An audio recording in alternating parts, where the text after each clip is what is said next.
is physically harassing a Jew, and Moshe gets involved, and he says the Shem HaMeferish, let me tell him, God's explicit name, and boom, that Mitzri, the Mitzri dies.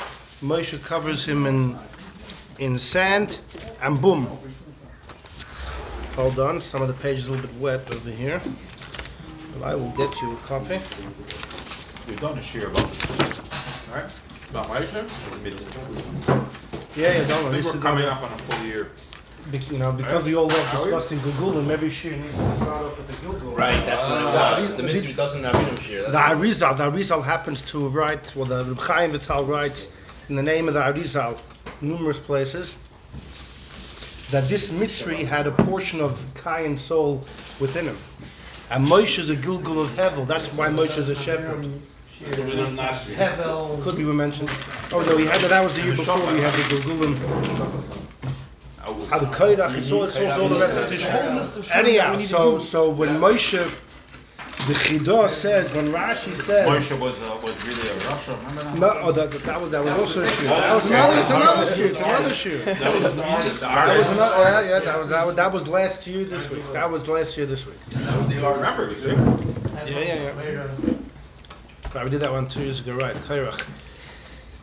Yeah, so the things keep coming back. Today's topic's a new one, but the Chidah does right.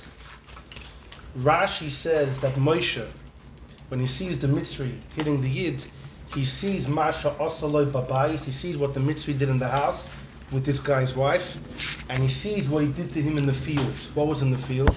He sees that this Mitzri, when he was Kayin, killed Hevel in the field. So since Moshe is a Gilgul of Hevel, he kills the Mitzri to take vengeance. But Arizal says he didn't stand kill him. He killed him with the Shem HaMeferish. When somebody dies through hearing the Shem HaMeferish, the explicit name of the Eibishter, it gives the soul a major aliyah. So it's a big benefit. So Moshe was actually rectifying the soul of Cain when he kills the Mitzri. Anyhow, so this is one of the few times we have in the Chumash and Nach how somebody uses a shame, a name of Hashem, and with that just sucks away a person's chayes, kills a person. Where else do we have it in Nach? We have it seldom, but here and there. We have the sad story by Yeshaya, and this is actually quite important for our discussion today. Yeshaya Hanavi, one of the greatest prophets, right? Underneath Moshe, Yeshaya is definitely one of the greatest underneath Moshe. And Yeshaya had a grandson, King Menashe, who was unfortunately an evil fellow, a great scholar. He was a huge lamdan. Apparently he was a Bislam Misnagid, and so He came to Shmaka, huh? that's right, yes. Yeah, that's a fascinating story. Gilgul.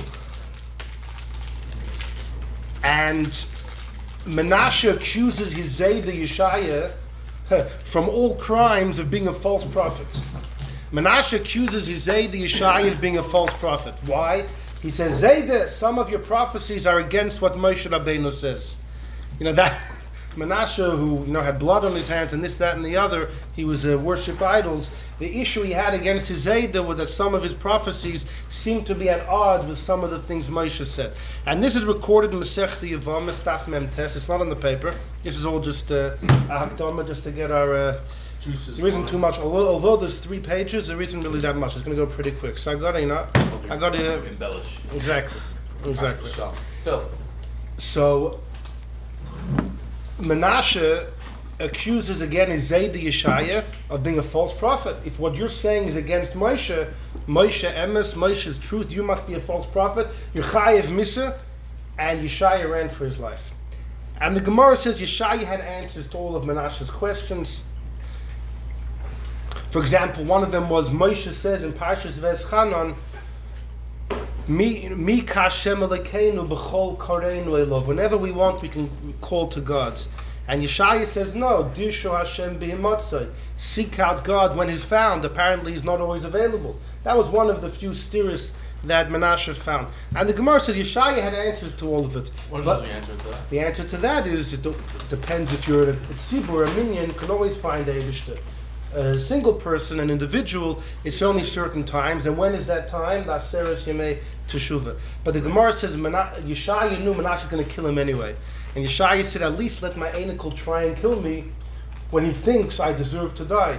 Whereas if I would answer his questions, he would kill me anyways and he wouldn't be justified. Menashe runs for his life. Menashe didn't think he would die. Yeshaya's soldiers Menashe's soldiers are cornering in. He says a shame, a name of Kabbalah, and boom, he turns into a tree. Yeshaya turned into a tree. The problem was his tzitzis were sticking out. This is what the Yerushalmi says. His tzitzis were sticking out, and Menashe is running by and he sees there's a tree with some. He says, "This ain't no tree." Cuts down the tree, and that's how he killed his Zayda. Yeah, it's a story. That's how Yeshaya was killed ultimately by his Einikum Menashe. So Yeshaya said a shame, and it didn't. Well, why didn't it work? Like it didn't work. His tzitzis gave him when he died. So we're going to see that. Sorry? The shame would turn into a tree. Defense was the name of defense. It was Bekuach Nefesh. And yet we're going to see that the Sefer HaIkrim and others taina that Yeshaya actually brought upon himself the death penalty dafka because he used the shame. And we'll see about that. But we have other stories. We have the story in Masechta Sukkah. David HaMelech, when he was making the foundations for the Beis HaMikdash in the area that he bought, he was drilling a little bit too deep and boom, started flooding. And there was water just, it's in the Sukkah Dafnon base, the water was just coming out. And David said, does anyone know a shame, a special name that we could throw in to silence the waters? And are you allowed to? Are you allowed to? What? Exactly. So Achitophel was there, and he said, if the Eibush allows his name to be erased, to make peace between a husband and wife by a saita, for sure to save all of humanity. And that's how, and that was the story. There's no problem with that. She'll say, listen, that was to save, all of mankind. Okay? Moshe used the shame to kill a Mitzri. Yeshai used the shame to save his own life. So these are the stories. And other than that, from Tanakh, we really don't know too much about it. So killing Mitzris is more important than your own life? Well, that's to be. Well, on the other hand, the Mitzri was going to kill this Yid. By the way, the Yid the Mitzri was harassing was Dasan, and the Medrash Rabbah proves it because the next day when Dasan and Avir are in the middle of a fight and Moshe gets involved, Dasan tells Moshe, "You're going to kill me like you killed the Mitzri?" So the Medrash asks, how did Dasan know about it? The day before, there was no one there. There was someone there. The guy that the Mitzri was trying to kill. That was Dasan. That was Dasan. It was Dasan. And you know what the amazing thing is? She had a son from the Mitzri, right, who ended up being the cursor in Parshas Emor. Yeah. Dasan knew it wasn't his kid, but he took care of him the entire life. Right. I saw once in a sefer that speaks about the praise of Dasan. Good stuff. Yeah. The Rebbe once said, Dasan v'Aviram were God groise mention, and we had a whole explanation about their fight against Moshe. Yeah. The pastors, the Vortis, they felt that Moshe never suffered. Moshe grew up in the house of Paroi. Moshe was a prince. He was also a Levi. Shevet Levi never worked in the what's it called? Okay, but they were at least together. They weren't under the shibud, but they were together. They were together. I know. First of all, saw it only twice. Yeah. He didn't sleep with Chal. Yeah. Saw it twice. And they had a vendetta. They felt that Moshe, and when Moshe came to redeem the Yid in the end of this week's Parsha, they said, who you? You didn't suffer with us. Where have you been the last 50, 60, 80 years? No. Now you're coming to redeem us. Anyhow, so these are the couple stories that we have in Chumash and Nach, and now we begin. We're going to go on a bit of a journey, so we're going to see some fascinating things, some very frightening things as well. Hopefully no one will have any nightmares. Number one, we begin Barachas Daf Nun Hey. Well, this is real stuff. This is worse. No magical creatures, but and it's Amarav Yehuda Amarav. This is a Gemara in Brachos. It's a pretty straightforward Gemara. Yodeya Hoya Betzalel who built the Mishkan, he knew Letzaref Oisius to put together the letters Shenivru Bahen Shemayim V'Aretz. The Eibishter created heaven and earth with letters of the Aleph base. As it says in the Zohar, Istakel Boiraisa, God looked in the Torah, Ubara Alme created the world. He literally created the world with letters of the Aleph base. And Betzalel, he knew how to make those same combinations with the Aleph base that the Eibishter had made. Because Ksiv Hach, it says about Betzalel, V'yamalo Oisei, Hashem filled him with Ruach Elokim, a spirit of God, with Chochmah, with Tevuna and Das. Uksiv Hasam, and it says about elsewhere in Nach, Hashem b'chochma yasadarts, Hashem with wisdom created the world. Kain and Shemai b'svuni, establishes the heaven with understanding. And B'dai toitomus nivkoro, the seas were split with his das. You see the same chochma bin of das Hashem used to create the world. He filled Betzalel with that same knowledge. And therefore Rav says, just like the Eibishter created the world through piecing together the Aleph Beis in various formations, Betzalel knew how to do that. Rashi over there in Brachos, I don't have it on the paper, he just writes a couple words. He says the idea is just to know how to perfectly formulate the letters. And Rashi says, look in Sefer Yetzirah, and it's found over there. Sefer Yetzirah is one of the oldest Kabbalistic works that we have. It's attributed to Avraham Avinu. Avraham Avinu began the work, Rabbi Akiva finished the work. That's why in Sefer Yetzirah you'll find psukim, right, that were written way after Avraham, because Rabbi Akiva finished. We have Adam being involved in the Sefer Ruziel HaMalach. Ruziel HaMalach, though, was ultimately formed by Rabbi Lozer Rekeach, who was in Germany in the 1200s, a student of Rabbi Yehuda HaChassid. But the ideas apparently stem back to Adam. There's another Sefer that is attributed to Noach. It's called Sefer Horozim, the Book of Secrets. We know the Yidden had it during the second Beis HaMikdash, so it goes back way back when. And apparently Noach was tortured by a malach on the Teva, and in it there's all strange stuff with black magic and this and that. And but it's called Sefer Horozim, the Book of Secrets. So you have Ruziel HaMalach going back to Adam, Sefer Horozim going back to Noach, and Sefer Yetzirah, which is the most authentic book that we have, going back to Avraham Avinu and Rabbi Akiva. But the point is, when you read this Gemara, it just seems that you have to know how to put together different letters of the Aleph Beis in various formations. It's not necessarily the names of Hashem. It's just various formations of the Aleph Beis. But if you look at number 2, this is a Gemara in Sanhedrin Daf Samachay. Exactly. The Eibishter created Basara Mamoris Nivra Ha'olam, the Mishnah says. What are the Asara Mamoris? Yehi is one of the Mamoris. That's a name of Hashem. Okay, the Ramban says that the whole Chumash is names of Hashem, Beseder. But Bepashtus, the 10 Mamoros, Yehi Rakia, Yehi Yikovu Hamayim, all of these things the Eibishter said, L'chayr are not names of Hashem per se, it's just specific combinations of letters of the Aleph Beis. Yet, when we look in Sanhedrin, we see that's not the story at all. In Sanhedrin Samachay, the Gemara says, Omar Rava said Rava. Number 2. I bo'ut tzadiki, if the righteous would want, boru alma, they can create a world. Shenemar, it says, ki avaneseichem hoyu mavdilim. The pasuk says in Yeshaya that your sins divide between you and God. If a yid wouldn't sin, there'll be no division. If there's no division, then a yid would have the same power the Eibishter has, and you can create worlds just like Hashem.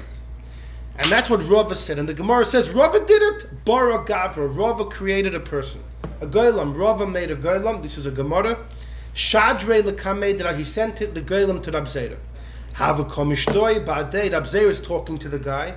V'loy havakom ahadule. And the guy says nothing. The guy says nothing. Armalesh, Rabzeira says, you can't talk. Min chivrayat. You're from my colleagues. Hadar la'afrach, return back to your dust. The Gemara doesn't say the end of the story, but the Pashtus, this Goylam died. Continues the Gemara, Rav Chanina and Rav Oishia, the two of them have a Yosvi, would sit Kol Mali Shabbat every Friday afternoon. Va'oski, they would learn B'Sefer Yetzirah, right? So the Gemara makes clear reference to Sefer Yetzirah. You see, I'll just tell you just offhand, there's a number of other Kabbalistic works which in Frum Yiddishkeit, we link them to some of the Tanoim. For example, Sefer HaBohir. The Sefer HaBohir is from Reb Nechunya ben Hakana. Reb Nechunya ben Hakana, who wrote Ana B'Koyach Gedulas Yimincha, was one of the master Kabbalists of the Tanoim. Our tradition is he wrote Sefer HaBohir, Sefer HaTmuna, Sefer HaKana. These are all big Kabbalistic works. That's the Frum tradition. Most modern, they refer to themselves as scholars. Most modern, very modern Jewish historians believe that these Kabbalistic works that we just mentioned are all from the times of the Go'enim, 1100 years ago, 1200 years ago. But Sefer Yetzirah, they have to agree, is from before, because the Gemara does make mention of it, right? Unless they're going to say that someone later tampered with the Gemara and stuck it in, but that's such a far off taina that you can't even say that. But our tradition is that Sefer HaBohir also goes way back, although the Gemara doesn't mention it. Anyhow, but the Gemara does make mention of Sefer Yetzirah. That's noteworthy. Either way, continues the Gemara. Umivra luhu igla tilsa. They would create for themselves an igla tilsa, is a third calf. Rashi and Tosfos throughout Shas have debates what exactly this means, but it means a plump calf. Va'achli lein, they would eat it. They would eat it. Look at number 3 in Rashi. In the second line, Boro Gavra, how did Rava create a man? Al Yedei Sefer Yetzirah Shelimdoi, which taught Rava Tziruf Oisiyat Shel Shem, how to put together letters of the name of Hashem. So here Rashi says, when you learn Sefer Yetzirah, it's not just telling you combinations of the Aleph Beis. These particular combinations are all Shemus of Hashem, or perhaps also Shemus of Malachim. We're going to see maybe that's not one and the same. But the point is, if you learn Masechta Brachos, it doesn't say anything there about names of Hashem. Fakir, the Eibishter created the world, Basara Mamoris, look in Parshas Bereshis, Yehi Rakia, let there be Rakia, let there be light. You wouldn't say these are names of Hashem. And the Gemara is saying, but Salom knew how to do those same things and create. But in Sanhedrin, you see Rashi's pointing out, you have to take the Sefer Yetzirah and make the combinations of the names of Hashem. Okay, fine. That's saying that that's how he did the stuff for the Mishkan? Or it's just, he just had that at Seichel? He just had that Seichel. He just had that Seichel. Fine. Or Malachim. Right. When we say that Sefer Yetzirah teaches you how to make combinations of names, is it names of Hashem or names of angels? But if it's names of angels, how does that have to do with creating the world then? When you have the names of angels, you're able to do miraculous feats. In other words, with angels? No. See, Rashi says it about Adam about Rava creating a golem. Right. No, but Pashtus Shem here means names of Hashem. But we're going to see that when it comes to practical Kabbalah, you don't just use names of Hashem, you also use names of angels, and you can do supernatural feats. That's what Hashem did creating the world, that he used angels. Oh, correct. It's not implying that. Right. Yeah, no. Fine. We move weiter. Number 4. This is a fascinating story. You'll see where we're going with all this. Number 4 is a story in Gemara. It appears twice in Shas. One in Masechta Shabbos, one in Chulin. And there's an incredible insight of the Baal Shem Tov on this. Says the Gemara number 4. Ki had Rav Chisda v'Rabba bar Rav Huna. 2 Amoraim havaka azli ba'arba. They were going on a boat. Amro luhu hahimatronisa. A certain noblewoman said, Usvan ba'adaichu, let me sit together with you in the boat. V'loy oisvu, they didn't let her join. Amra ihi milsa, she said a word of black magic. Asarta la'arba, and it stopped the boat from moving. Amru inu milsa, so they said something back. Sharyu, and the boat was able to move. What did they say? That's the golden question. We'll get to that soon. Amru luhu, so she told them, My eviluchu, what can I do to you? I have no power over you. Deloy mekanach luchu b'chaspa. You don't wipe yourselves with a shard. Back in the day, they didn't have soft tissues and soft toilet paper. If you would have used a hard shard, from could be from a broken piece of earthenware, then if the witch gets hold of it, she can hurt you with that. It's almost like by Napoleon and the Alter Rebbe. Napoleon wanted some item of the Alter Rebbe, You know those So things it's you have like those DNA. little dolls and you break the hang, you know. And Napoleon wanted something of the Alter Rebbe, and the Alter Rebbe went back and burned the house down. Exactly. Anyhow, so it said if she would have gotten hold of a shar, v'loi katu l'chu kina amanaychu. Secondly, she tells them, whenever you have lice on your clothes, you don't kill them while you're wearing the clothes. You always take off your clothes and then you kill the lice. If you would kill the lice while they're on your clothes that you're wearing, I would have able to have some dominion over you. And thirdly, v'lo shalif l'chu yarka, you don't pluck out a vegetable, v'achel l'chu, and eat it, mikisha, from a bundle to asir gino that the gardener has bound. When a gardener binds lots of vegetables together, if you pluck one out before you undo it, you don't want to meet a witch in a dark alley, because Who's this person that you're saying this? this woman, this witch. Who is she? Does it say He who it is? matronissa, some goyish some goyish noblewoman. So because they were careful from these three things, they didn't wipe themselves with this sharp chaspa. They didn't kill the lice while they were wearing their clothes, and they wouldn't pull out a vegetable from the bundle. They would first undo the bundle and then take a vegetable. So therefore, this witch had no power over them. The shaila is though, what was the word that they said to free the boat, to allow it to move? So Rashi, in his commentary on Shabbos, says one thing, and in Chulin, when the same story comes up, he says something else. In Masechta Chulin, Rashi says these Amoraim use black magic, and you're allowed to. If your life's in danger, you're allowed to use black magic. The Torah says, Mechashefa lo yisachaya, a certain kishuf is, you get the death penalty. Well, listen, for breaking Shabbos, you also get the death penalty. But if your life's in danger, you're allowed to break Shabbos. So too over here. If your life's in danger, you're allowed to use black magic. In Masechta Shabbos, Rashi says no. They wouldn't use black magic. They said a shame of tahara, a name of purity. He doesn't say if it was a name of an angel or of God, but a name of purity. So there's a contradiction. It's a well-known contradiction. Rashi in Shabbos says they said a name of purity. Rashi in Chulin says they used a name of black magic. Black magic's not Yari Yaver. It's not like Avodah Zarah or something. Apparently not. Apparently, kishuf is connected to Avodah Zarah, but it's far enough from it that it warrants a violation to save your life. Now, there's a word to the Baal Shem Tov. I have to say this. The Baal Shem Tov once said, you know what it was that these Amoraim said? They said a pasuk from Chumash, and that was the magic power they had. They said three words: Mechashefa, Loy, Sechaya. Those are from a pasuk in Mishpatim. Mechashefa, Loy, Sechaya, and that is what allowed it undid all the kishuf of the witch. So they didn't say a name of Hashem per se. Yeah, the Ramban says the whole Torah is the names of Hashem, but it wasn't per se a specific name of Hashem. It was a pasuk. She said, she used some witchcraft. She said a spell. They said Mechashefa Lo Sechaya. Boom, it disappeared. And the Baal Shem Tov said further that the correct gears of the Gemara is when it says in the fourth line, Omru Inu Milsa, they said something. The word Milsa, take out the Yud and the Aleph. They're not meant to be there. It's meant to just be Mem Lamed Saf. Rosh Tevis Mechashefa Lo Sechaya. This is what the Baal Shem Tov said 280 years ago. So the Misnagdim heard about it. They said, what a Chassidish Torah, what Baba Mises. But there was one fellow that traveled around finding old manuscripts, and he found an old handwritten manuscript of Gemara from 800 years ago, and in it, the version was Mem Lamed Saf. No Yud, no Aleph, and more than that, between the Lamed and the Saf, there was a streichel. So it's exactly.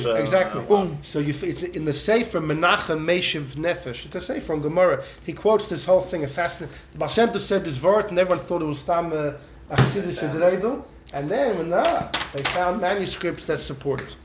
Anyhow, so Akaponim, what do we see from here? You see a few things. First of all, Rashi says in Shabbos they used a name of purity. It doesn't say what the name was.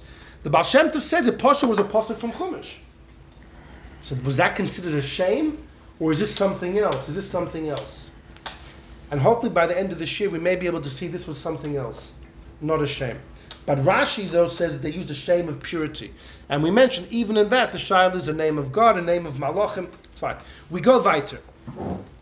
So we have something called Kabbalah Mises, practical Kabbalah, which is doing supernatural feats using godly power. The Torah recognizes doing supernatural feats through black magic. The Rambam didn't believe in it. The Rambam writes very clearly, the Eibishter did not give any power to demons, black magic, ayin hara. None of these things have any power at all.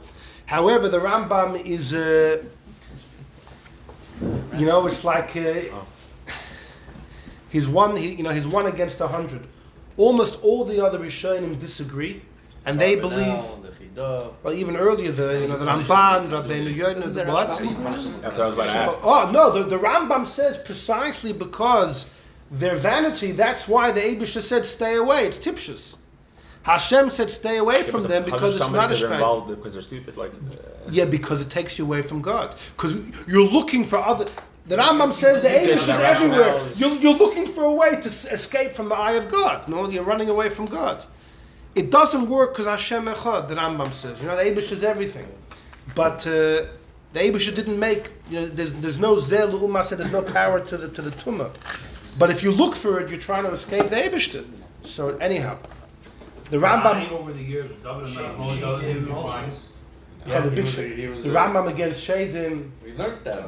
Forget about Gilgulim. In times of the kings that they used it, they were. Shalom Melech. It was all, Shalom let me tell you, there was How does he We had a shear on that. We had a shear on that. there's a medrash that speaks about one of Achav's false prophets.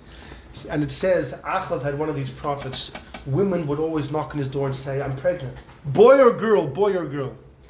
So he would tell her boy, and he would write down in his book, girl. If the woman had a boy, she'd say, "Wow, the guy knows." If she had a girl, she would run back and say, "You said I'm having a boy." He would open his book and say, "I told you boy to make you feel good, but I actually wrote down girl at the time." And it was all these types of scams. The Rambam says it was all scams. Mentalist It was all scams. Exactly, today's mentalist. According to the Rambam, you're saying the Rambam says clearly there is no such a thing, right? Yeah. How do you answer these stories of? There was a curtain. It was a We curtain. spoke about the whole. We had a shear on that. show. Not just the Rambam. The Rambam got this. We said that Reb Shmuel Bar Chafni was one of the last Gaonim. He was the father-in-law of Rav Hai Gaon. So Rav Hai's father, Rav Schrader, was a Rosh Yeshiva in one of the yeshivas in Bavel, and Rav Shmuel Bar Chafni was the other Rosh Yeshiva. And they became a Chutonim because Rav Schrader's son, Rav Hai, who was the last of the Gaonim, married the daughter of Rav Shmuel Bar Chafni. And Rav Hai says, my father-in-law was very well read in secular stuff, but Shmuel Bar Chafni didn't believe in any of this, not astrology, no shadim. He believed that the Eibishter, God alone, does miracles through prophets, maybe God, Grois et Tzadikim, and that's it. And the Rambam goes in that path. But most Rishonim disagree and believe, no, there is that Zeh Ummah Zeh Asalikim. What does that mean? The Eibishter made this against that. The Eibishter gave power in Kedusha and power in Klippa. There's two ways you can break nature. You can break nature supernaturally through the dark side or the positive side. And that's the belief of most of the Rishonim. And that's pretty much what we take, The Vilna Gaon famously writes, the Rambam got so carried away with his philosophy, he became such a rationalist, that he denies all these things which seem to be clear in Gemara, Did the Rebbe ever speak about this on the Rambam? There is a story that the Rambam was once summoned by a few people to a house out of town, and they told him there's shadim there, come and see. When the Rambam came there, all the shadim disappeared. In front of the Rambam, these things don't exist, Taka. The Rambam is so holy that astrology doesn't rule over the Rambam. Shadim don't. And even ayin hara, for example, there's a whole discussion that the Rambam holds if you don't believe in ayin hara, it has no effect. So therefore, don't believe in it. No, I was asking if the Rebbe ever spoke about it. There's all these things on the Rambam that the Rebbe spoke about. Did he ever bring that up? I don't know. I have to wait until that Taylor comes out. I'm sorry to disappoint. I don't know offhand. Anyhow, but here's the thing. So there's something called practical Kabbalah.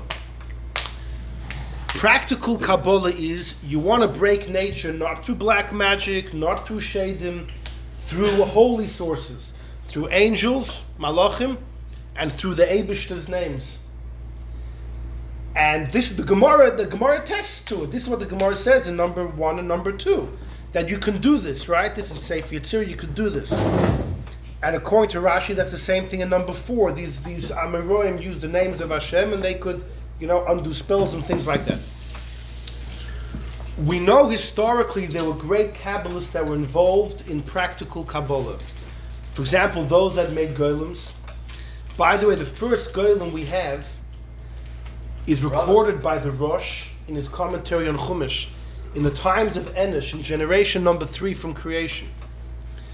Enosh was surrounded by some people. They said, Enosh, who's your father? Shais. Who was his father? Adam. Who's Adam's father? And he says, God. God created Adam. And they told Enosh, what's Hakstat Shainik? Well, you can't just create people. He says, no, come with me. And he takes them to a field with dirt and earth, and he makes exactly the shape of a person. He made a golem. The Rosh writes he made a golem. And he told people, if I can create man, you can be sure that God created Adam. And since then, there's been one. His Avodah Zarah was very, Anyhow, so golems, we mentioned that Reb Shloime ibn Gabiro, who was one of the earliest of the Rishonim, he was in Spain. He made a woman, a shifcha, to be a cook in the kitchen. He made a girl to be a cook in the kitchen. And then he sent her to Cuba. Gotta talk about the But the brothers, the Shvatim, you said. Right, exactly. The Shalah famously says the Shvatim. The Shalah, And the girls, because that's why Yosef thought it was really... The Shalah says that, what's the deal with Yosef and the brothers? The famous Shalah, Yosef tells his father the brothers are busy eating Avim and Achai, which a guy is not allowed to do. They're hanging out with strange women, and they're making fun of Bilhah and Zilpah's kids, calling them, children of maidservants. So the Shalah says, Leah's kids were older than Yosef, so they were privy to the ideas of Sefer Yetzirah, which Avraham had taught Yitzchak, and Yitzchak taught Yankov. Yankov taught them. They created animals with Sefer Yetzirah. When you create an animal with Sefer Yetzirah, it's not subject to halacha. So they could eat Avim and Achai. I thought the pshat was that they ate a cat that was born. That's one pshat. There's many different explanations. They created women. When they were walking around with women, they weren't walking around with other people's wives. They were golems they created. Zilpah and Bilhah's kids asked Leah's kids, please, can you share the secrets with us? They said, sorry, these traditions you can't have because, your lineage is tainted, your mothers are maidservants. They weren't making fun of them. But because Yosef wasn't privy to this entire, side of the story, he just saw on the exterior, he saw them eating Avim and Achai, walk, anyways. Fine. Wow. So,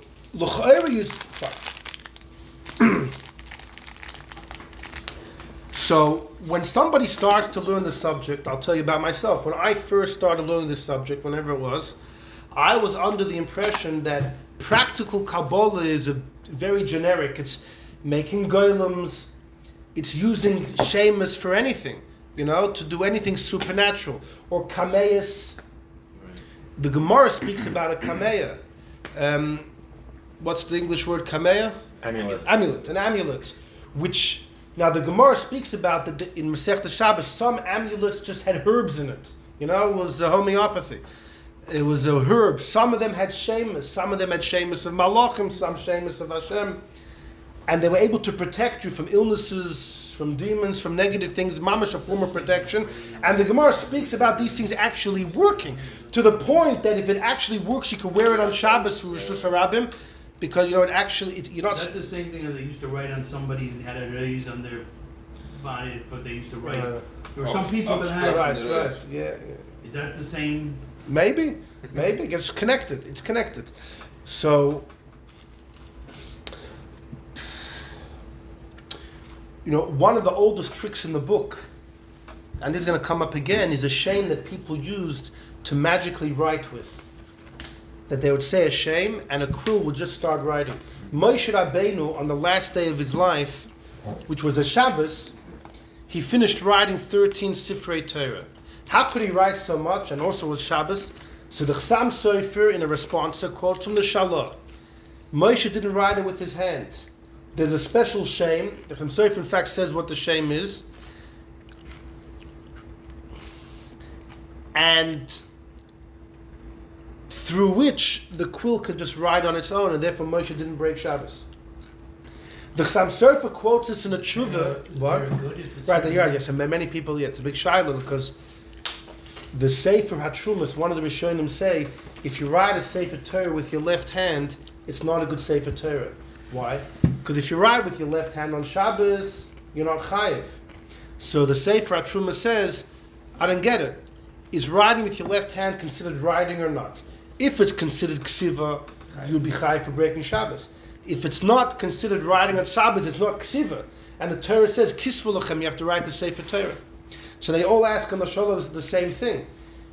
You know, if it's not ksiva for Shabbos, it's not ksiva for a Sefer Torah. So it's a long day. But the Chassam Sofer in the Tshuva says, I saw by my Rebbe, Rebbe Nosson Adler, who passed away in the year 1800, so we're getting close to our times, who used Shemus, and the Chassam Sofer says, I saw with my eyes, and they work. To write? To write, and maybe some other things as well. He says, I saw it. So there's no problem to say, the Chassam Sofer says, I saw my Rebbe do it. I'm a witness, he says. Okay, He was the only guy back then who had a printer, and everyone thought he was There's a story of one of the Bells that happens. I think and a the Bells freaking that printer. Laser. not long ago, maybe 50 years ago, that he used to daven like in 4 minutes, the whole chakras. So they asked him, what's the... So they said there's a malach that you connect to and you can say 1,000 words in a second.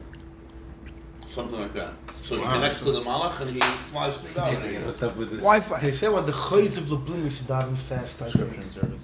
And he said because by him the words of davening are coals on fire and you can't hold on to them. It goes very fast. Anyhow, Close to my grandmother. I'm serious. No, I'm saying. anyhow, so 1,000 words at a time. you know we have a tradition that the Chidor brings about the Shach on Shulchan Aruch. He wrote so much and he died at a young age. He also, it's called Hashbos Hakumus. You say a shame, probably of some malach, and that malach will help that the pen can write incredibly. So write what you want. But I have to say the following story, which we're going to get back to at the end, which is the Mittler Rebbe used to write incredibly fast. When he reached the bottom of the page, the top was still wet, the ink was still wet. Yeah. Wow. So somebody asked at Tzemach Tzedek, did your father, the Mittler Rebbe, use the same trick of Hashboas Al-Kulmus, saying a name of an angel and getting the quilt or the Kulmus to write? And the Tzemach Tzedek said, Chas v'sholem, this is critical. He said, no. He said, by my shver, the Mittler Rebbe, his hand and mind was so in sync, he was able to write, as fast as he was He used thinking. to have to tuck a paper under quickly, because otherwise he would Right, write exactly. off the page. That's how fast he was that's, writing. you're right. Exactly. Yeah, similar thing.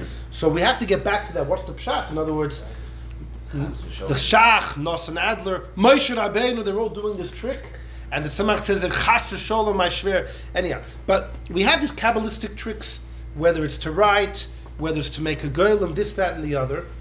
And what one may think that all Kabbalistic tricks are under the same umbrella, until you look at number 5 in the Chidah. The Chidah in his Sefer Midbar Kedemus, which is an incredible Sefer, in one part of it he goes through a list of about 15 different wisdoms. And different sciences and all, Torah wisdoms, all different things. And look what he says. Ha-chochma ha-yud aleph. He says the 11th wisdom is chochmas hatziruf, the chochma of the combinations of letters of the alphabets. Chochma rama v'nifla. It's a wondrous and exalted wisdom.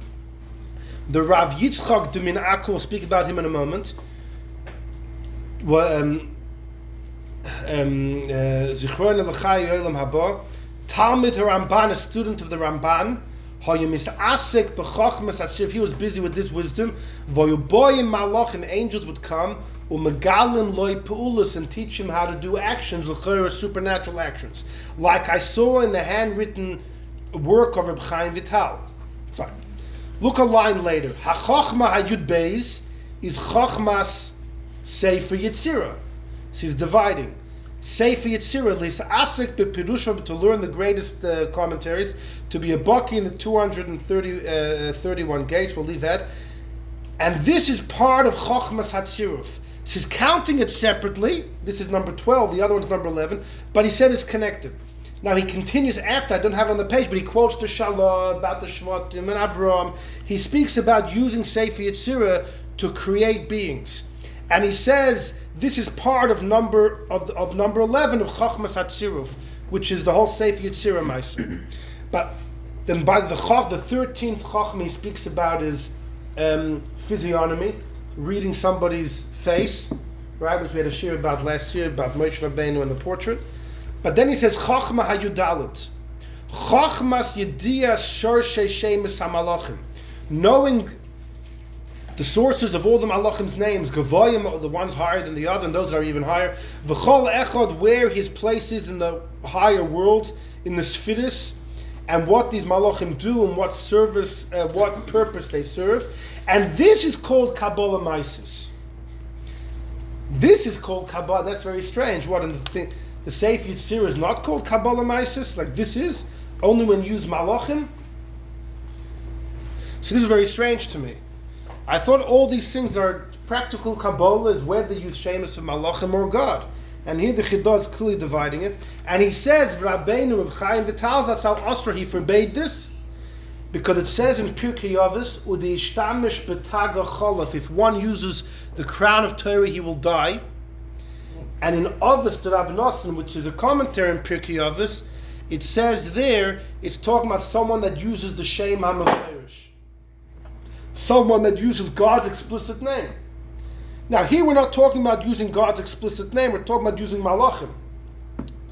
So, there's a bit of haziness over here, at least for me. V'kasav, he says, Chaim Vital says, Hamishtamish bo, if someone uses this practical Kabbalah of the angels, Behecharech yidobik bara, evil will cling to you. Or Movad shemetama nafsha, besides that you impure your soul, you'll go to Gehenna. And also, Be'elam Hazeh, there's a tradition, Kiyani, you'll become poor, or Yechla b'cheloim, or you'll become sick, or V'yishtamid, you'll go fry, you, your sons, or you'll die, you and your kids. So it's obvious. Stay away. Curses everything. Right. Illness, poverty, go fry, die, and that's all in this world. In the next world, forget about it. By the Reb Chaim Vital. So hold on, I got to tell you something. Reb Chaim Vital says this in a sefer called Shari Kedusha, and in it he says, I'll give you two examples. One of them is Shloima Molcho, and the other one is Yosef Del Arena. Just Bekitzer, who were these two people? Shloima Molcho was a guy, he died unfortunately when he was about 32 years old. So if we ever make that book of those that died young, he'll probably feature there. He was a Talmud. He was born in about the year 1500. So it was right after the expulsion of Spain in 1492, followed by 1497, the expulsion in Portugal. His family stayed in Portugal as Maranos. He was born a couple years later in 1500. Some say he was even baptized as a kid. The family had to do that. But after a number of years, there's a lot of history, he threw himself into learning and in Kabbalah, and he became a big guy. In his 20s, he was huge. And he traveled around and he taught Kabbalah and he spoke about Mashiach coming very soon. And all. He was a big Mashiachist, and he never claimed himself to be Mashiach, but others claimed about him. And he spoke to many goyim. He had big meetings with many officials and kings at the time. Many were very impressed with him. Even the Pope, he spoke with the Pope. He got together with a guy by the name of David Haruuveni. And ultimately, he actually predicted to the Goyim a flood in Italy and an earthquake in Portugal. The two things happened. They both transpired, and all the Goyim were speaking about this guy, and the whole world was, and he was only about 30 years old. He and David, the Reubenite, Haruuveni, the two of them had an audition with the emperor of the Holy Roman Empire of the time. And he was unhappy with their ideas. They wanted to bring back Eretz Yisrael to the Yid and all types of things. And he sent them both to Italy to be tried in a court. The two of them were tried. What? The king. The emperor the emperor sent these two Yidden to Italy to be tried by a court in Italy. Because what they were saying was against Christianity, they're making upheaval, they want to be kings, all types of accusations. Self-proclaimed Messiah and all these things. The court paskined that David Haruveni has to be exiled to Spain, and he went there and he died there, and Shlomo Molcha must be burnt at the stake. The emperor gave Shlomo Molcha a way out, and he said, if you want, you can convert. And he said no, and he died at about the age 30, 31, 32, one of those very young. Reb Chaim Vital quotes him, he was killed. and he says, and he died al Kiddush Hashem. Yeah. But Reb Chaim Vital says, he died al Kiddush Hashem, but the reason why he suffered that way was because he was involved in practical Kabbalah. Chaim Vital says this in Shari Kedusha.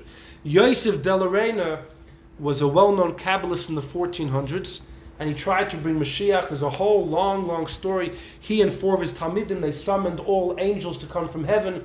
He used every shame that he could find, and he ultimately found the Satan in the area of the mountain of Seir. And the Satan was in the body of a dog. The Satan and also his wife, Lilith, was also in the body of a dog. And he chained... What? I didn't know there was a Satanist. Well, listen, see what happened. No, she married this Rabbi Yosef. Anyhow, so he had them in chains. But after a while, the Satan asked him, you're not giving me any food, but at least let me smell the stuff. Because Yosef de la Reina, he and his students, they weren't eating food. They were snuffing things for weeks. They were snuffing stuff. So this whole thing was a vision, right? So the Satan says, no, I'll give you a little bishul. I'll give you a little bit of shmek tabak. Pass the joint. And he gave him a little. And the Satan said, that is tantamount to offering Ketores out of the Beis HaMikdash. The two dogs broke out of their chains. And what happened was two of the students got a fright and died on the spot. The other two students went back to Tzvas and went crazy. What happened to Moshe de la Reina himself, there's four opinions. Either he converted. Another opinion says he did suicide. Another opinion says he married Lilith. All kinds of strange things. The Rebbe once mentioned this. So can you say, giving somebody like drugs, that is giving terrors outside, like what's the... No, there's a level Satan's a malach. Satan's a malach of evil. What, something that you're smoking, like I'm saying... He had been Why would warned. do the malach? I'm asking that halachic thing. You're not allowed to give spices to somebody else. Like what's the... Well, this was obviously on a very fine level. He had been warned, according to the stories, he had been warned by some of the angels before not to offer anything to the Satan. So specifically the Satan. It's not like handling Ketores, that's what they was doing. Right. Yeah, correct. What's the story that he was trying to bring Mashiach? Yeah, he was trying to bring Mashiach. That's what he was trying to do. That's what he was trying to do. Anyhow, fine. Al Kopanim, so Chaim Vital says, He got him. this Yosef de la Reina, why did he have such a sorry end? Because he was involved in practical Kabbalah.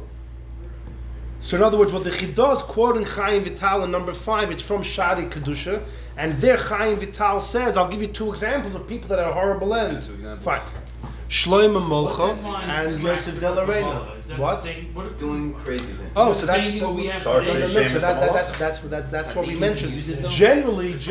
People, what's going to have no, I don't, but these people do. Let's go. Hello. We got to move. Hello. I'm just saying. Maybe let's learn a little bit more, and maybe Yeah. the Vilna Gaon tried to make a good. No, I'm saying by now. Yeah, the Maral did it. Yeah, but he had a need for it. You know, the rabbin, the public needed it. It was danger. Let's go weiter. Look at number 6. So this is the Sefer Chassidim going back 800 years ago. Rabbi Yehuda HaChassid says, Ein hamazikin misgorin, elo b'misha misgore bahem. Negative forces will only attack someone that starts up with them. Kagoin, for example, that if you or your fathers wrote kameas, if you write amulets, or you're involved in kshafim and magic, or bahashbois, which is summoning angels, or b'shailas chaloim, even just making a question at night. A shailas chaloim, writing a question, but there's a way to do it that actually works. How should you do that? Says Rabbi Yehuda HaChassid, Lochein lo yasek adam bem. You shouldn't do these things. Shas Chaim was a lot of. I'm saying that's not like. So you could say he's talking about the average person. Lo yasag odom behem. Bechlal people should, but he knocks off shailas chalem. He knocks off summoning angels. Obviously magic. Even kameh. He knocks off kameis. He knocks off amulets, and the Gemara speaks a lot about it. And then he says, "V'lo yomer adam," lest one shall not say, "Eseh b'shvil pekuach nefesh." Let me write the amulet to save someone's life. Bashpois, let me summon an angel or write the kameh to save someone. He says, "Ki ein zeh chochma." Says Rabbi Yochas, it's not wise. Ki u'mekatzer yomov, you're gonna die. The Chayizari and the Kindala, the ein deiche nefesh mipnei nefesh. He says, why would you give up your life to save somebody else's? So Rabbi Yehuda, this is a very important. Rabbi Yehuda Achos, one of the greatest of the Rishonim, 800 years ago in Germany, is telling us to stay away from all these things. Now he does start off saying There's though. a lot of other things to stay away from. And we do that. I know, not all of them are. Okay, let's go back to hold. You did. Now The thing with the we're windows. about to see something. Okay, you have to hold on to your chairs for a second. Number 7, there is an awful story, and we're just going to see how awful it is. And it transpires about 800 years ago. You have to look at number 7 from the Sefer the Smak. The Smak, the Sefer Mitzvahs Cotton, was written by Rabbi Yitzchak of Courville. He was in France in the 1200s, one of the Baalei Tosfos. He's discussing here, if a guy tells you, eat treif or I'll kill you, you're definitely allowed to eat the treif, right? The shaila is, could you take the bullet? As is well known, the Yid and the guy, good friends. The Yid gets invited to the guy's house, and the guy says, is it true that if you're forced to eat treif, you'll eat the treif? The Yid says, yeah. So the guy says, you see this piece of chazer? Eat it! He takes out a gun. And the Yid takes the fork and cuts a piece, and the guy said, I just wanted to see if it was for real. And the Yid says, you couldn't have said it 2 minutes later. Anyhow, the shaila is though, you're allowed to eat the treif, but if you want to die, can you? So we know the Rambam holds you can't. The Rambam holds you don't have the choice. The Rambam says if you're allowed to do the Aveira, it's not arbitrary. You don't have the choice to give up your life. But the Smak disagrees. And he says, Midas chsidis shelo yaver. He says, fakert. The better thing is not to violate and to die. The ein leimer, and don't tell me the Rambam's claim.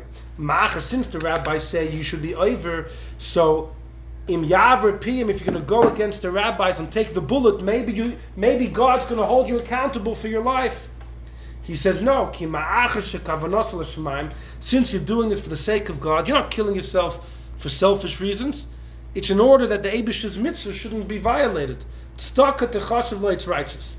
Varaya, proof is from Shaul, that Shaul gave up his life to die, and he told the kid that was the nar that was with him, strike me, I don't want the goyim to get me. Sheniskaven l'shem. Now this is really, we've discussed this in the past, if what Shaul did was allowed, not allowed, it's a big debate. Well, the Smak obviously hold us okay. Shaul did not want the Plishtim to get hold of him. Imagine the Chilul Hashem, who knows what they would do to him. Then he says like this, Varaya min Rabbeinu Yehuda Chosid. The Smak says, let me tell you a story from Rabbi Yehuda Chosid. That's the same person that we just saw in number 6 who wrote the Sefer Chassidim. Rabbi Yehuda Chosid lived in Germany.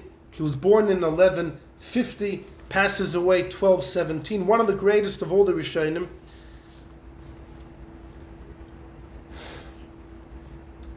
The story was like this. Shehizil Talmidav, he warned his students, Shaloi leilech lechuppah, they shouldn't go to a chuppah, mipnei listim shebederech. Yehuda Achotzi told his students, I don't want you guys going to this chasana, because on the way you're going to encounter a group of bandits in the forest. It's going to be dangerous.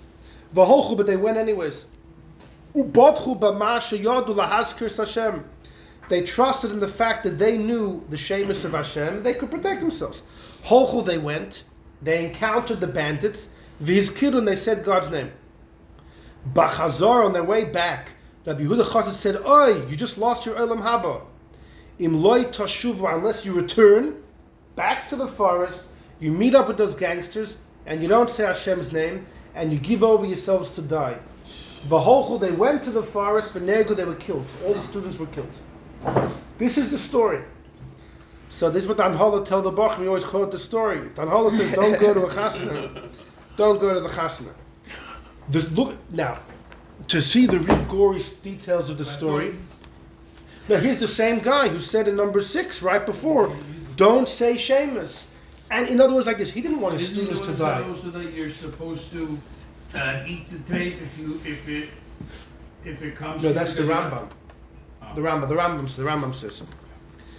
So look at number 10. Number 10 is we're just going to jump to number 10 just to see more gory details of the story. This was very frightening. Number 10 is another quote from the Sefer Chassidim. And underneath the small letters is a commentary from the great scholar Reuven Margolis. Reuven Margolis passed away about 60 years ago. He was an incredible genius. He lived... his last years he lived in Eretz Yisrael, and he had in Tel Aviv, and he ran a library, and he knew every single book in the library. His knowledge of Torah was mamash absolutely unbelievable. The Rebbe has letters to him. The Rebbe, right? Rebbe said, Kol Torah Kula. What about Chassidus? He was a Makubal too, and he wrote a Pirush on the Zohar that the Rebbe often quotes. But the Rebbe he nudges him why he doesn't learn Chassidus Chabad. I don't know what happened after that, but. He wrote incredible works. Mamash is when I was a bocher, I was infatuated with his works. Anyhow, but look at number 10. Says the Sefer Chassidim, not Reish Hey, Misha Oisik Ba'ashpois Shamalachim. If someone's involved in summoning angels or shadim, by the way, there's a big difference. You can summon holy angels or shadim. There's actually a big debate in Shulchan Aruch if you're allowed to summon shadim. It's not discussed in Gemara, it's discussed in the Rishonim. It was a machlokes of the rabbis of Toledo, the Raman, the Rosh, if you can, you can't, an interesting thing. But either way, says the Sefer Chassidim, or B'lechishas Kshafim, you say incantations of black magic, Lo yiyeh soifei tov, it won't be a good end. You're going to see bad things in your body, in your kinderlach, therefore Yisrachik Adon, don't do any of this. And also don't do a Shailas Chaloim. People used to ask which woman they should marry, When it came to Shidduchim, they would make a Shailas Chaloim. Or Eize Dover Yatzliach La'olam, business questions. Should I do that or not? So it's pretty much a repeat of what we saw in number 6, where the Yehuda Chassidim stay away from all these things. But in the commentary underneath, Reuven Margolis quotes, V'chein hevi the Rameh mipanu in his Sefer Kanfei Yonav. The Kavonas Hashelek, L'mi shechote eze chet chasashom, someone sinned in thought, dibber, or action. If you use the Shemus HaKodesh, it's an oven palili. It's an awful sin to use Shemus, like we find the story of Yehuda Chassid. V'ikad the army and some say Rabbeinu Yoina HaChassid.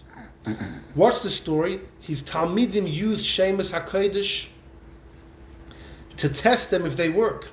And they went one night, L'mokim dubim va'arayis, to a place where there were bears and lions, and chayis rois b'midbar. And the students wanted to see, do these things really work? And they used Shemus, and they were saved.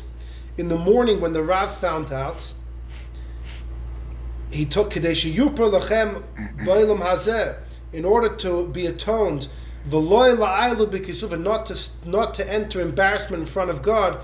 He told them you have to go back to that very place with the bears and the lions that you were that night. Let them eat you. You have to toivul, you have to say vidui, and this time don't use any shemus, and they did it. And with our sins, the chayis rois ate their bodies, except for their hands and their faces. The Rebbe sent, what? Like Izebel, except for the hands. Yeah. The hands and the face. We're going to see. The next morning, the Rebbe was either Yehuda Chassid or Rabbeinu Yoina. He sent some shluchim to go see what happened. And they were found. And the remains were brought into the Beis Medrash. And the Rebbe gave a shir. He said, Misasam kaparosim, for their benefit. Now, when they went to heaven, they went straight to Gan Eden. And he gave a reason. Because they, mipnei she'em nishtamshu, since they used these names, ochlu oisam, they were eaten. But the faces and the hands, since their eyes are what read the Shemus, and their hands is what held the Sfarim, they were merited to be saved. So their faces and their hands weren't eaten because the eyes had seen the Shemus in the books. How did those hands and faces make it back to the Zal? People carried them. The shluchim that went to see what happened in the morning, They got a crate. I don't know. They brought it to base measures. They put it on ice. They mixed up some guy's hands with some guy's Anyhow, it's mamash. So the shot is this is the same story, different version. Wow. Crazy. Oh, so the Chor, what do you see from here? That even Rabbeinu Yehuda Chassid and his students, were punished big time. Were punished big time. The same one? Oh, this is by Elisha. Fine. Good. So come to so the Chor, you see that it's Severe. even 800 years ago, no one had the right to do it. So what's the question? What are you talking about? The Gemara's, we said on number 2, all these stories people did it. Meaning, what's the? How do you? So if you go back to number 5 in the Chidah, you say there's a big difference. Sefer Yetzirah you're allowed to do. Sefer Yetzirah, it was only the Kabbalah Maisis which Chaim Vital forbade.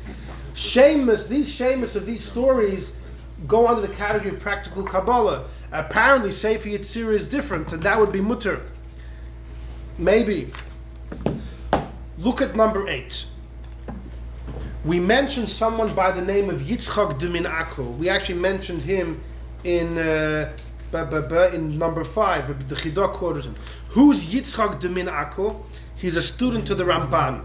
He was from Akko, and when the Ramban moved to Eretz Yisrael, right? The Ramban lived the last 3 years of his life in Eretz Yisrael. He spent some time in Akko. This Yitzchak learned from the Ramban. And there's this Yitzchak, there's different opinions where he's buried, the Ramban. There's 4 different opinions. Anyhow, depends which tour guide you go. Yeah, some say in Hebron, yeah. Didn't he live outside? Didn't he live in Yerushalayim though? He was in Yerushalayim for a bit as well, right. But there was more infrastructure in Akko. Anyhow, so Yitzchak de Min Akko, by the way, was one of the greatest Kabbalists of the Rishonim. He famously traveled to Spain. He met up with Moshe de Leon, the discoverer of the Zohar, and Yitzchak de Min Akko did lots of research to see if the Zohar was the real deal or not. His conclusion was it was real, but he wrote and actually recently printed his work on Kabbalah. We mentioned him about Aristotle. He's the one that quotes the crazy story that Aristotle had desired Alexander the Great's wife, Of course. and he kept on asking her, and she told him, you know what? Tuesday night, my husband Alexander is going to be is traveling hunting. Come in. But she told Alexander to come in that night. She had made up with Aristotle that Aristotle is going to go on all fours like a horse, and she's going to ride on top of him. And while they were doing that, Alexander barges into the room and he sees his Rebbe. He wanted to kill him, but says Rabbi Yitzchak he didn't for 2 reasons. A, he still needed to learn more from Aristotle, so he couldn't kill him. And secondly, every war Alexander waged was successful due to the advice of Aristotle. So he didn't want to lose that, but he tortured him instead. Anyhow, Rabbi Yitzchak de Min Akko has he has the famous story of the woman of the tzaddik of the cemetery. He writes a story. The Reishis Chochmah quotes a story as well, but he's the one that says the story. It's just a fascinating Maisa. There was a fellow, a simple villager, who desired the princess. And one time he sees the princess coming out of maybe it was the bathhouse or something, and he calls out, when will we be together? And she says, in the grave. She says, in the cemetery. He thought she meant for real. So he went to the cemetery. And he's waiting. And he's waiting. And he's waiting. She doesn't come. But says Yitzchak de Min Akko, in the beginning, all he thought about was her, nothing else. He was barely eating, barely sleeping. He just did everything in the cemetery. And he slowly removed himself from all the goings-on of Olam Hazeh. And he became more spiritual, more mufshet from the physical world, until he stopped thinking about her as well. He started thinking about creation, about God, about spirituality, and he became known as the saint, the big tzaddik of the cemetery. And people the whole day would come and get brachas from him. And the idea is that only if somebody loves a woman can they come to love God. That's the idea of the story. To The Rambam hints a little bit to this idea in Hilchos Tshuva. Anyhow, this Yitzchak Diminako says the Chidah. The Chidah says number 8. I saw in a Kuntras a manuscript. I saw in a manuscript that this Yitzchak Diminako did supernatural feats by combinations of the Aleph base, and angels would come and teach him secrets. And it's known that the source of all Pu'ulas Hashemis that we have today comes from Yitzchak Diminako. The Chidah says in number 8, anything authentic comes from him. But then he said, Dvarim halalu mechuvanim. This matches up to what Maizeda, the Chassid, Avraham Azulai writes. We'll go 3 lines later. Umipnei shenelo mimenu hatzirufim. Avraham Azulai was one of the greatest Kabbalists about 400 years ago. He says, because now we've lost the art of exactly how to put together these letters, we don't know the Shemus. We don't know the Shemus anymore. So Avraham Azulai is lamenting the fact 400 years ago that the Chachma has been lost. And he says if somebody tries to come up with it himself, it's dangerous. If it's not accurate, it's very dangerous. Poison, because you could mix up evil with good. Who knows what you could do? But the Im calls it nonetheless. You could learn about it. But learn to know the greatness of Hashem. The more you learn, the more Alam Haba you'll get. But don't act on it. Ad kan loshem is say from Muga. So the Chidah is quoting from his Elter Zeta. 400 years ago, even the greatest Kabbalists didn't accurately know how to combine the letters, and therefore you stay away from it. Because if you get it wrong, who knows what devastation you could bring about. But Yitzchak Diminaku, who was 800 years ago, because he was makubal from his teachers, Chachmas Atziv, he was a baki, so he got it right. Finishes the Chidah, V'yodanu, we know, b'doirein, on our generation. The Chidah passes away in 1806. So we're talking about just over 200 years ago. There was a Chacham Muflag, a very wise man who was young, in one of the cities of the West. He learned from an old man who was a Makubal, the Chacham of the Tziruf, and he used it for his personal needs, and he died a young man. Lochen az Horashma, therefore the Chidah says this is a warning, that even if you find someone who's a good teacher, and you learn it from him, it's only academic. Do not try and practice, because it's benafshe dover, it's poshet suicidal. But based on what he quotes from his Zayda, the reason it's suicidal is because if it's not accurate, who knows what you could do. But if it's accurate, then it's okay. So the shaila is, so what about the crazy story we saw before? Rabbi Yehuda Achasid's student, they got it right? It worked. But for some reason, the Rebbe said you lost your Olam Haba. Like it says in Pirkei Avos, if you use Betagla, if you use the Shem HaMeferish, then you'll lose your Olam Haba. But I'll just ask you a simple question. Yeah, in Pirkei Avos it says if you use Mishtah, if you use the crown, you will die. The Avos Drab Nothing says it means if you use the Shem HaMeferish. But the Chidah said in number 5 that practical Kabbalah is talking about using Shemus of the Malachim. So Rabbi Yehuda Achasid's students use Shemus of Malachim. It doesn't say in Pirkei Avos if you use Shemus of Malachim you'll die. It says Shem HaMeferish. God's explicit name, it says in Avos Drab Nothing. So like I said, there's still quite a bit of confusion about this. I'm not here to bring clarity, I'm just here to tell you some of the facts. But we go to, look at number 9. This is an important statement of Rabbi Yaakov Emden. I'm sorry, it's tiny letters. Keep it going. Rabbi Yaakov Emden. Not only have a night, you're also not be able to sleep because you don't know the rest of the story. No, the truth, hold on, there's going to be a maskana. Let's just finish up. There's going to be incredible. In number 9, Rabbi Yaakov Emden says in number 9, it's his commentary to Eidav in Daf Mem Gimel. He believed in Kabbalah. Rabbi Yaakov Emden was a Kabbalist himself, sure, look in his Siddur. Wasn't he like against Kameis? He was against Kameis because the Kameis of Yonis and Eibishitz weren't Stam Kameis. They had clear references to Shabsai Tzvi. There was Shin Sadik written there. Whatever, there was one that had Shin Sadik. So the issue of Yankov Emden was that Yonis and Eibishitz's Kameis was Shabsai Tzvi driven. In fact, the Noid de Yehuda, the Rav in Prague, who got caught up in the argument, Rabbi Yehuda says, listen, if I would only judge based on the Kameis of Rabbi Yonason, I would say it's for sure Shabsai Tzvi related. But because I know it's from Rabbi Yonason, so I have to echo back to try and for it. It's a very scary letter of the Noid de Yehuda. We'll leave that for another time. In number 9, Rabbi Yankov Emden says We have stories in Nach. Yirmiyah was thrown into quicksand and he was almost killed. Yidden threw him into quicksand because he was a prophet of doom. And he was saved by his student Baruch ben Uri in the nick of time. Why did Yirmiyah say a shame of Hashem to save his life? Why did he do that? Eliyahu, when Eliyahu is running away from his Evel, he runs for 40 days, right? Very uncomfortable. Why didn't Eliyahu say a shame of Hashem and he could do the 40-day trip in one moment? Kfitzes haderech. Rabbi Yankee then says, you see from here that even the greatest Nevi'im would not use shames even to save themselves.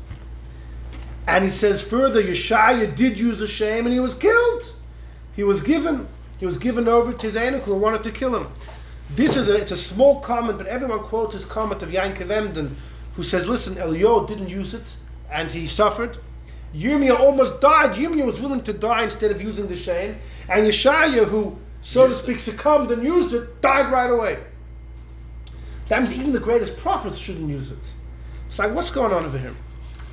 So go to the next page. Last page.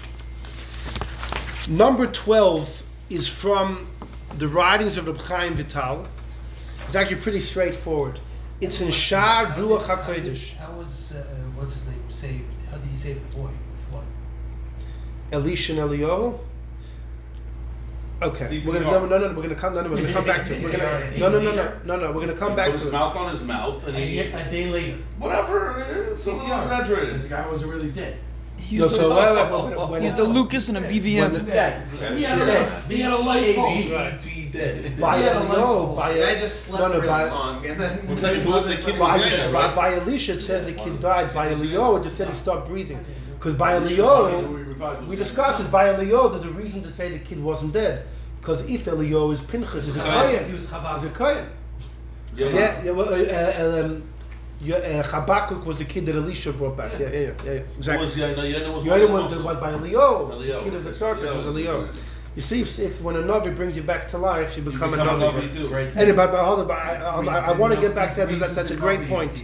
We're going to finish the year with that point. Give him a hard In story. number 12, Reb Chaim Vital, Don't forget our Atala guys. La'adam, this is from Sha'ar Ruach HaKodesh, a person who uses Kabbalah Maisis. B'tchila avar, first I will explain what's the big sin. V'zeh loshen moirizal, these are the words of my teacher. And this now begins Chaim Vital talking. So who's talking before? I think it's Chaim Vital's son, Shmuel Vital. But either way, Ani Akosev, I Chaim, I'm writing. I asked my teacher, the Arizal, the using Kabbalah Maisis, which is also in all the works of the later Kabbalists. You see, it's Neseris in all the works of the later Kabbalists. So how did Rabbi Shmuel and Rabbi Akiva in Pirkei Hecholos, it's one of the early Kabbalistic Midrashim, they use Shemus Noiroim to remember things and to open their hearts. So the Arizal told me, Bismanom, in those times they used the Efer, the Para Aduma, and they could become completely pure. But us, once we touch a dead body, you're Tomei forever until you use the ashes of the Para Aduma. We don't have that anymore. You go to mikveh, you could become Torah from other things, right? You become Torah from an dead insect, this and that. But Tumas Meis Bim Kaima Imedus. Since we're always Tomei, we have no reshus to use the holy Shemus, and if you do, it's an Oynish Gadol. Okay, so that's one answer. We don't have the ashes of the Para Aduma. Now, when were they lost? In the times of the Amoraim. So this would not explain how Yitzchak de Minako, the student of the Ramban, is busy using Shemus. But it does explain Rabbi Shmuel, Rabbi Akiva. He continues, Varav Rebbe Eliyahu Dividash, this is the author of the Reishis Chochmah, he told me, Kigamu, he also asked the Arizal, the above question, that we saw, the Rishonim, all the earlier Rishonim used Shemus. And the Arizal told my friend, the author of the Reishis Chochmah, that you know what it depends on? It depends on the following. Kol ha'adam sheyuchal, anyone that can say about themselves, look on the left-hand side, al kain alomas avucha, which means if somebody's so holy, then you can use these shemus. What that means, quotes the Gemara in Avodah Zarah, alomas is from the word al-mavis. If the angel that's in charge of death loves you, that even the malach hamavis loves you because you have no sin, so then you are clean, and therefore you could use the shemus, because the malach, he says an incredible thing. If you have sins and you start to use these shemus, you know what the Satan tells God? Who does this guy think he is? Yesterday he was doing who knows what, and now he's using your name. Beyond Pliny on Yener talk, he did a certain Aveira, and now he wants to use the name of Hashem. Who do you think he is? This is classic Satan. Then God will punish you. But if you have no sins and there's no kitrug, then that even the Malach HaMolus loves you, then you could use shemus. Fine. So that's the second. The part depends how pure you are. Then he continues. We already find the same idea, yet be completely clean of any sin. Next paragraph. Gam pam acheres. The Arizal said to the man mentioned above, the Reishis Chachma, a different answer, and he told him, Kol Hashemus, all the names and the Kamiyas which we find now are mistaken. The Mutar, the Pasha mistaken. Even the Shemus and the Kameyas which were tested and have been proven are also full of mistakes, and therefore you can't use them. But if you would know how to use them accurately, you would be allowed to use them. So the Arizal basically gave three reasons. A, the Parah Aduma Ash. B, you have to be a perfectly righteous. C, they have to be accurate. If they're wrong, who knows what devastation you may bring about. Like the Chidah quoted from Hizay Avram Azulai. And the Arizal finishes, by the way, if somebody does use these things, you have to roll around in snow 9 times. Your whole body has to be naked, your front and your back. Test Gilgulim, 9 times you have to roll around in the snow if you use any of these shemus. To get away, to stop the plague. To purify yourself. To atone. To atone. It's not so bad. Okay, so this gives a bit of an answer. Abyssal. Naked only 9 times. I've rolled in snow many times. It's better than getting eaten by Down the mountain. By a beer. Only having your hands in headlights. Mixed up with somebody else. No. That's his fear. I'll roll in snow. I'm not going to do that. your hands picking somebody else's nose.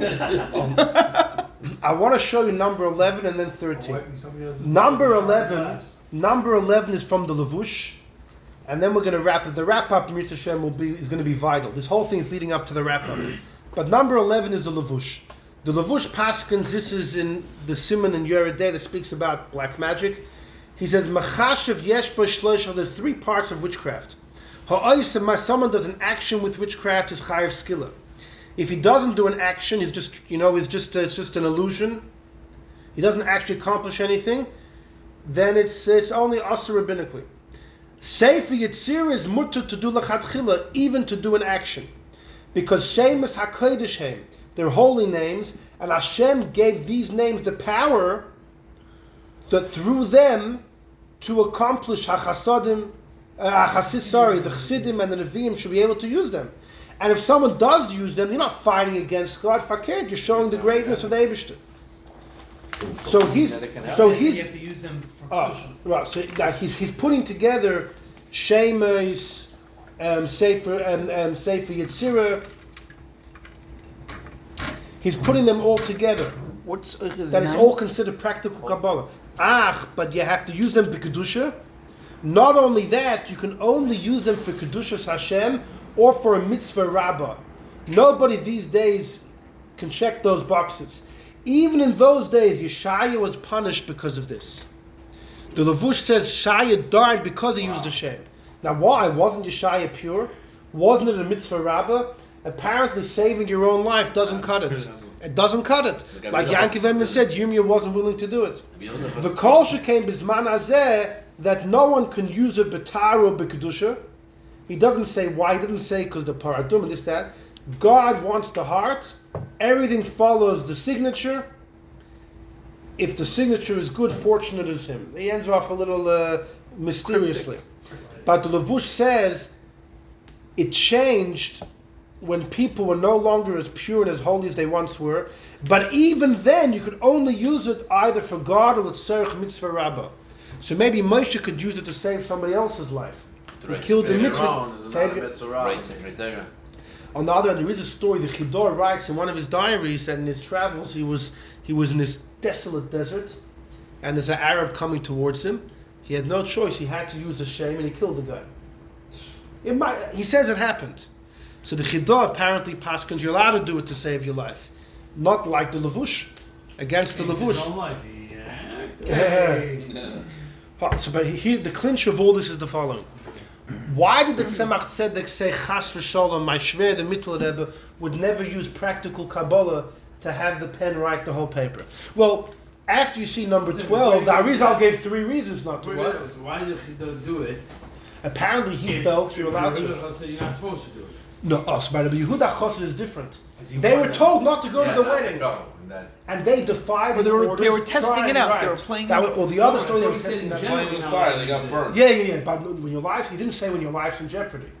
He didn't say that So clearly. because they didn't listen to him, that means they're Chaim Misa? No, it's because They didn't listen to him. put No, themselves so in in other that words, bad yeah. position. That's not the same as... They abused the shame. They abused it. They shouldn't have been there. They They shouldn't have been there. They went to the wedding. They were told not to go. Yeah, but the Rebbe told them not to go. So as the Rebbe sagt nicht. If the Rebbe told you not to go to a wedding, if the Rebbe said you don't go to a wedding, you have no business. That's right. That's because it's bad in his head. He feels that Father said no. No. Korfa's following. So there's a debate. Mendy He feels. partied in Israel, not me. Right. Mendy feels like he's akin to the story. He like feels According like to everybody, special- Anyhow, so, well, My I'm gonna go second take on the but beer. Sam Sofer says, I saw my Rebbe Nosson Adler using Sheamus. Yeah, no. That's why there's lots of confusion. The Shach was after the Arizal of Chaim Vital, and he used the shame to get the pen writing. So maybe there's a difference in the different shames, and maybe it depends what trick you're actually doing. I don't know. But when the Tzemach Tzedek said that what my Shver did the Mittel Chas v'Sholom, that he used the shame, what's the Chas v'Sholom? So when you see number 12, you see the Arizal said, well, now we're all Tomei. B, you have to be completely pure. Well, the Mittel Rebbe was, right? That's why he died the same day he was born, etc. And the other thing that Arizal says, no one knows exact. The Chor, the Rabbeim would have it down pat. The only thing is, Maybe where it's Tamei Mace. But here's the thing. This is the important thing. Number 13. This is really this is the end of the shir, but really Yes, the resistance. where everything till now was just an introduction to this point. This is from the Degel Machne Ephraim, the Baal Shem Tov's grandson. About the story of Baal Shem Tov going over You know what Degel Ephraim's name was? Moshe. He's buried right next to the Baal Shem Tov. the Moshe Chaim Ephraim. He's buried right In Moshe outside Chaim? of the Baal Shem Tov's You were cave. there? Yeah. who is this? I think we should do a community trip at some time, no? To go to Europe, to go to Russia. Yeah, not Ukraine. Italy. No, they all have a lot of people. They all around America. There's communities that do this. You know, why Italy. should it be I different? think we should. We want to go to the Spain, all the so there's so much. Holocaust. The Holocaust is a whole. That's You can go visit this place of all these. There are Pano and The Holocaust will be a Yeah, exactly. I think this year's Poland trip, will be heartbreaking. you got to see all the classics. Exactly. Go to Panu. Italy, yeah. should go to. What's the guy from Italy? Not buried. Go to Who wrote Sefer Adaris? the Shalshelis HaKabbalah is from Italy. Yeah, we'll go to some. find the Yeah, Yeah, let's go go find on it. a trip. Let's go find Grab it. some binoculars. Go find the tree with the tzitzis. Yeah. Oid yesh Just lefarish. don't go into the pygmies. The Degel Machne Ephraim Parshas Vayishlach. It's not what you think. Ki b'makli, when Yankov said with my stick I went over the Yarden. Oh, derech shesipper Adoni Ovis Keni, my Zayda, the Baal Shem Tov Nishmos Yedin. Shepam achas at one time over Hanester. He went over the river called Nesser. You there? Well, all right. Dniester River. Right. He went over the river. Beli shum shame. The Baal Shem Tov did not use any Kabbalistic tricks. Rak hoyamaniach chaguroi, but he put his gartel on the water. Va'aver alav, and he went on it. Now that's not a trick. That's No. true, the guy followed him. Va'amar shebemuna gedoylu hushav. It was only with his complete trust. He trusted in God that he would walk on water. He walked on water, and that's why famously there was a fellow who didn't know how to daven afilu, and he needed the Baal Shem Tov to help him show what he's meant to say in each specific day. And he ran at Baal Shem Tov. The Baal Shem Tov went over the water. Baal Shem turns around. Put all the bookmarks, and the bookmarks fell out. And he followed And the Baal Shem Tov turns around, he sees, right, he said, how'd you get it? I did what you did. I put the garden on water. Baal Shem Tov said, then keep davening the way you've been davening. But how did the guy Taka do it? Because he had pure betachin. If you would really believe you'd walk on water, you would walk on water. The question: do you really believe? You don't really believe. Sweets. People these days who believe a lot of things. Oh, exactly. Do you really believe? It's like putting. There's anyways. There's an Sharim is Putting a witch at the hello. stake The and goyim saying, like if the you're a goyim witch, right If about you really the believe goyim. it, and you also daven like he did. Exactly. Yeah, that's Sharim is Yankov. Yankov, when Yankov said, with my stick is Gematria Yankov, which is his name, which is Midas Emes.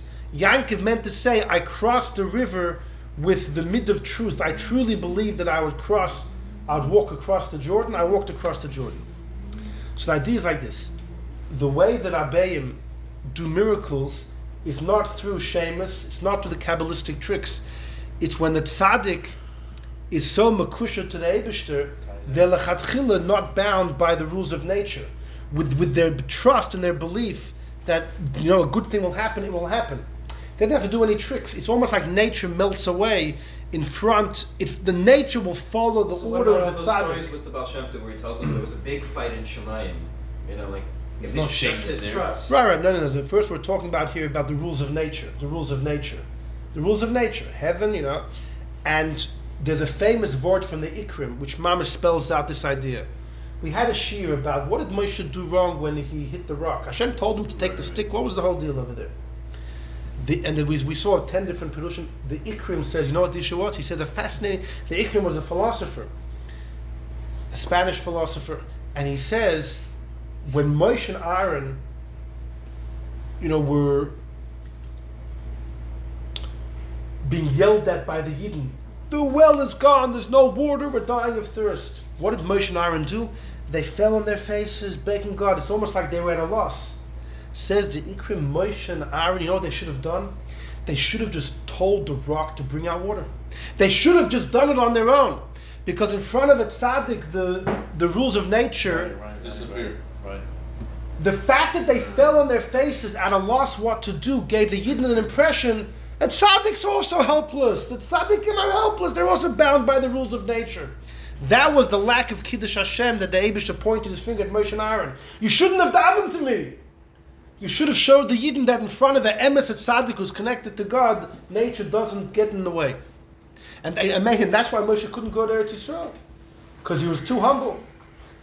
He didn't realize that in front of him the rules of nature don't play a role. And that's the gang that the Rabbeim had. And I've heard people quote this Dego Machar Ephraim, this vort of the Baal Shem Tov. This is the path of the Rabbeim. That's at Tzemach Tzedek's vort. Is it the Baal Shem Tov's word or the Dego Machar? He says, quoting Al Derech Shesiper Ma'izeda, that the way he walked over was without a shame. It was with Va'amar. The Baal Shem Tov said it was just with Emunah.